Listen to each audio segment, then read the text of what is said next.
It's impossible to predict the time when confidence will be lost, but it can come quickly.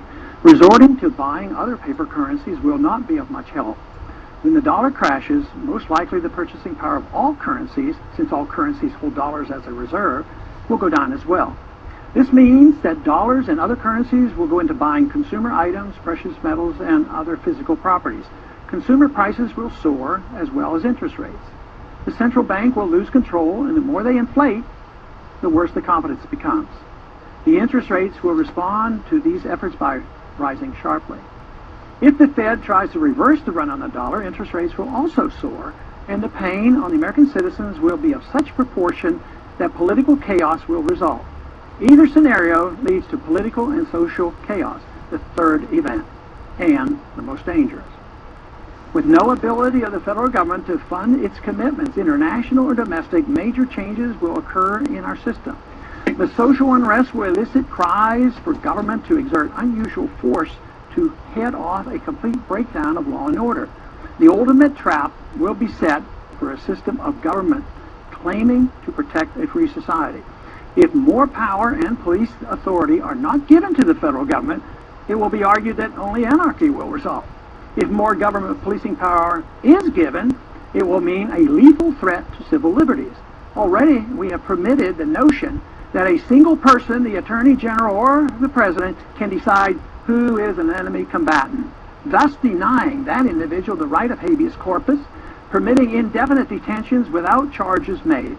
This attitude towards civil liberties has changed significantly since the fear built around 9/11.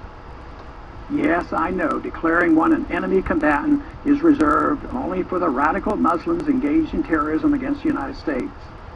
To be reassured by this reasoning is quite dangerous and naive. Logic should not lead us to equate suspects with terrorists and include American citizens, and yet this has already been set by precedent. Under difficult circumstances, our political leaders will not be hesitant to use these powers to maintain order. Tragically, the people may even demand it. We are rapidly moving toward a dangerous time in our history. Society as we know it is vulnerable to political and social unrest. This impending crisis comes as a consequence of our flawed foreign and domestic economic policies, a silly notion about money, ignorance about central banking, and ignoring the onerous power and mischief of out-of-control intelligence agencies. Our unsustainable welfare state and a willingness to sacrifice privacy and civil liberties in an attempt to achieve safety and security from an inept government. Dangerous times indeed. What can be done about it? Must we wait for the inevitable and expect to restore our liberties in a street fight against the overwhelming power of the state? Not a good option. The only way that we can prevent blood from running in the streets is to offer a better idea of the proper role of government in a society that desires first and foremost liberty.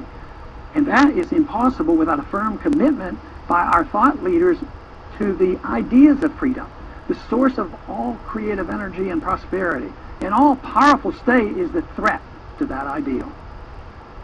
The prevailing attitude of the people, as it once was in early America, must be that of liberty and self-reliance, rather than the nanny state and dependency. Rely on the government force to mold all private choices. If this is understood, a smooth, although not painless, transition to a free society is achievable. Ignoring this option will be very destructive to everything that is dear to the hearts of most Americans. What is it that we must do? We must immediately embark on balance the budget by reducing spending, change our foreign policy to that of non-intervention, a full audit and more supervision of the Federal Reserve, leading to abolishing the Federal Reserve, legalize competition to the Federal Reserve with competing currencies, regain respect for civil liberties and privacy while reining in the CIA, wean ourselves off the dependence of wealth transfers by government, abolish crony capitalism, no subsidies, no bailouts, no regulatory or tax privileges to protect the powerful elite, especially the military-industrial complex, eliminate the income tax, the inheritance tax, and taxes on savings and dividends. None of this can happen without the restoration of Congress to its dominant position of the three branches of government, as was originally intended by the Constitution. The executive and the judicial must be reined in, and Congress must assert its prerogatives over all legislation curtailing all unconstitutional agenda through budgetary controls. Signs abound that angry Americans are now more ready than ever before for a change in direction that is indeed real. If this program were improvised, even suddenly and dramatically, the adjustment, though significant and to a degree somewhat painful, would be much shorter and of minor consequence compared to the chaos and poverty that will result if we refuse to change our gluttonous appetite for a free lunch.